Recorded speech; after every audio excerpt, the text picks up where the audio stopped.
What's up, people? Stormy JT, name pending. We're still working on that, and I'm here to tell y'all one of my personal favorite stories out of any of my stories, really, coming from school, life in general. That's a motherfucking mosquito trying to get my this story. I think I rank this one probably like a top three story right here. I mentioned this one with my little shawarma video. This was the time I sold a raccoon. You know, now I know what you're thinking. How the fuck do you get your hands on a raccoon to sell it to begin with? Well, it's a very interesting thing. So let me just take y'all back to like 2019. That seems so long ago now. Holy, holy hell, man. I mean, that was 3 years ago. Damn, I'm getting old. You're getting old. Shit, we all getting old over here. Anyways, so this was the very last day of my junior year, yeah. And I was just getting out of the hospital, not out the hospital. I was just getting off my fucking 2 weeks of being stuck in my bed over breaking my arm. Let me show you the scar. Let me see. This shit, can you even see it? Let me get better light. This shit, this scar right here. Yeah, broke my arm. That's a totally different story. I'm gonna have to give y'all a different video for that one. But yeah, so I had broken my arm. I was stuck in the house for 2 weeks, having to take Percocets and shit. You know, that was actually a really good thing for me because that was around the time I think all the teachers were given like major projects in the last 2 weeks of school, and I was in a place where I wasn't gonna do that shit. So breaking my arm kind of saved my ass. Now there's a metal rod in there though. Call me Metal Man. Anyways, so me and my homie, we was getting out of school, excited for summer. We was just gonna head to the skate park, go to our guy, buy some weed, smoke some blunts, and celebrate. You know what I'm saying? That's basically how we did it. After school it was going to the skate park. That was our little system. And he'd practice his skating. I didn't have a skateboard at the time. Sometimes I'd ride his skateboard, but we'd go there, skate, smoke, hang out, see the people. The usual faces around there. It was our spot. It was our spot, and it was a very nice spot. When I go back home, I'll give it a visit because shit, it's got some good stuff going on over there. And well, let me see. So we were walking down. There's a park right behind my school, and we were walking down the sidewalk where the gate was, or not the gate, the fence, where you could see like the park and the grass and all that shit. And there was this group of chicks or whatever from my class, and they were like, "Oh, Jelani, look at this shit." And we look, and there's like a little raccoon sitting in the grass. And me and my homie, we're kind of stupid. We do stupid shit basically. So our first instinct was, let's go grab that motherfucker, because it was just sitting there. It was just sitting there, and me, I wanted to see if it was even alive. I went and poked it with a stick. It started to get up, and he was like, "Oh, we should take it with us." And I was like, "Fuck it." But me, I couldn't like hop the fence to go get it. My arm was stuck like this. Like it looked like I was holding a drink for somebody the whole time. It took me like half the summer to get my arm back to normal. That was terrible. I had people were looking at me weird, like, why is he holding his arm like that? Anyways, so my homie hops the fence and he goes to pick that raccoon up. I was halfway expecting that shit to like leap on his face hugger style, and start clawing his eyes out. Because raccoons, you don't just be seeing raccoons in the middle of the day. You don't be seeing raccoons like that. And even if you do, it's like, man, them motherfuckers ain't just trying to get picked up by nobody. So I was half expecting shit to go south, and I'm like, ah, shit. But nah, he goes and picks it up, and everything's cool. I'm like, huh.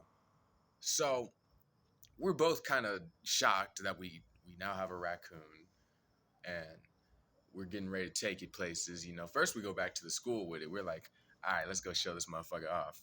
You know, we start bringing it around, showing it to the bitches and shit. Like, yeah, you want to see my raccoon, baby? And shit. Then we take it to the skate park.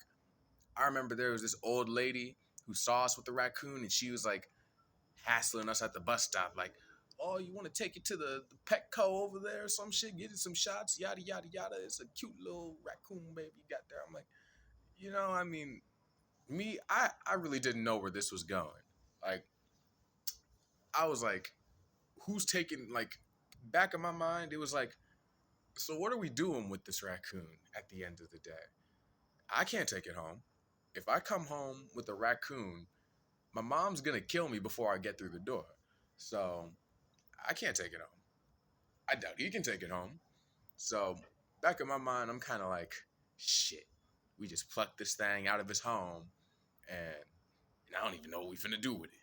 So yeah, so we just going to the skate park now. No plan in mind. We're just taking the raccoon over there. Part of our little cycle. We go to buy some weed, and dude's like, "Y'all got a fucking raccoon? What the fuck?" Like, that was basically the general reaction. What the fuck are you doing with the raccoon?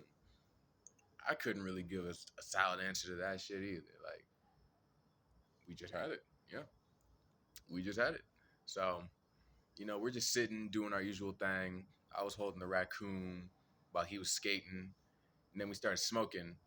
We started blowing smoke in that motherfucker's face. I think we got the raccoon high. Because we was blowing hella smoke in that thing's face. We were like, if we smoke, you smoke. I don't know if that was good for the raccoon. I got a feeling it probably wasn't. Hey, he was high though. So, oh yeah, I also named it uh, DJ Khaled. It was a she though. When I found that out, I didn't change the name though. So DJ Khaled, that's the name we going with. That's the whole thing right there. And since this is around the time people are getting out of school and shit, getting out of work and all that, people are like coming to the skate park and they're like, "Oh shit, is that a real raccoon you got there?" People think it's like a fucking doll or something. And I'm showing them, I'm like, "Nah, this DJ Khaled's the real thing right here." We got people coming up to us and shit. One dude, he comes and he's like, "Oh, hey, can I get your raccoon some food?" And I'm like, "Well, shit, go right ahead." Because I knew I wasn't going to be able to feed it. We literally just blew all our money on the weed. So, when he offered to get the food, it was like, fuck yeah, feed the baby. So, dude comes back with like some cat food and some milk, and raccoon starts munching on that shit. I'm pretty sure the raccoon had the munchies. That's how I know we got that motherfucker high, because that thing was just going through that shit. He got a lot of cat food too. It was like, it was getting ready to go through all that shit. But eventually it's like, all right, we've been at the skate park for a while. We've smoked our weed. We've skated our skate. What does that even fucking mean? And now it's like, all right, it's almost time to go home. What are we about to do? And we're just like sitting. It's like one of those I don't know.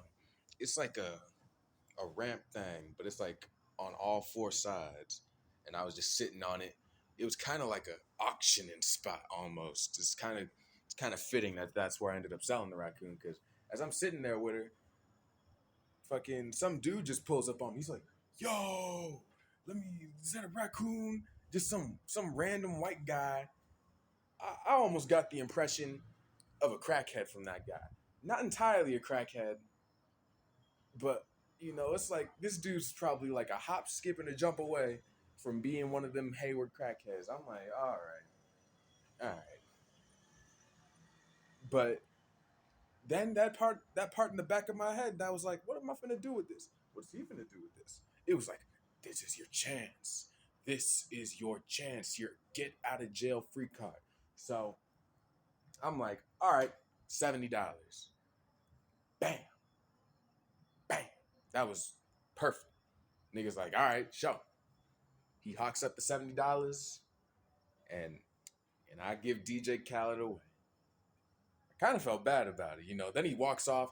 He's like taking his shirt off and putting her in the shirt. He was talking about, oh yeah, the police, if they see you with the raccoon, they're gonna take you. I'm like, that don't sound right. I don't know what kind of police really gives a fuck if you holding on to a raccoon. So I'm just kind of like, that seems a little unnecessary. But you do you, man.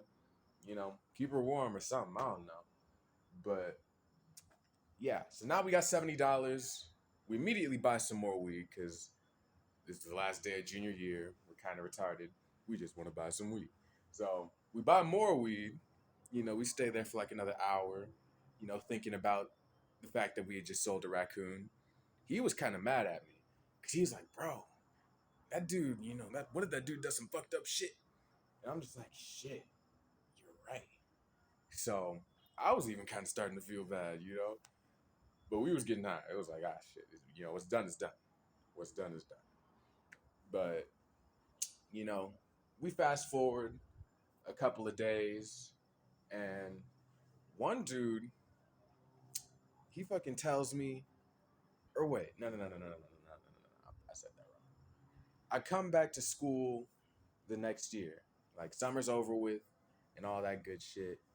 And I end up going back to the skate park after school one day. And tell me why I run into that same dude again. And I ask him, I'm like, yo, what happened with DJ Khaled, yo? You know, like, what's the hap? She doing good?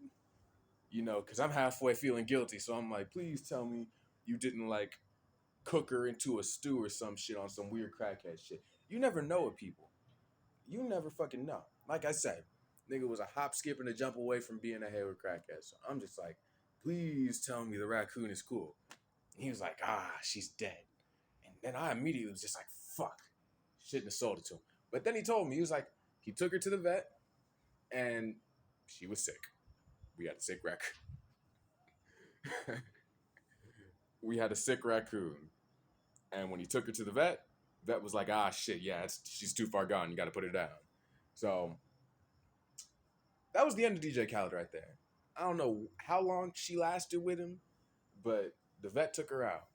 You know, she's in a better place now. And that kind of had me fucked up. I was like, damn. But then at the same time, it was like, neither of us got sick. You know, that was another thing. That was another thing. People were like, what if you get sick? And it was just like, we were some fucking dumbasses, man. I'm telling you. Like this kind of shit, we did this kind of shit all the time. This was probably like the highest escalation of it. But that's kind of like this story is kind of like high school. That's kind of like high school in general. So, yeah, that's basically how it went down. And you know, DJ Khaled, you know, we had our fun. We fed her, we got her high. She had a good last day. I'm gonna assume that he took her to the vet like the next day, and then she got put down. That's my assumption. So we gave her a good last day. You know, she had her time, and I mean it makes sense that she was sick because why was a raccoon sitting in the grass in the middle of the day? You don't see that kind of shit. You be seeing them big ass, chunky ass raccoons in the middle of the night creeping in your trash cans and shit like that. So that was kind of weird. I didn't even think about that till after the fact. So yeah, that's my story. Got a few more stories, including the broken arm. You know, I mean that was kind of there while that was happening. And yeah, that's it for now. See ya.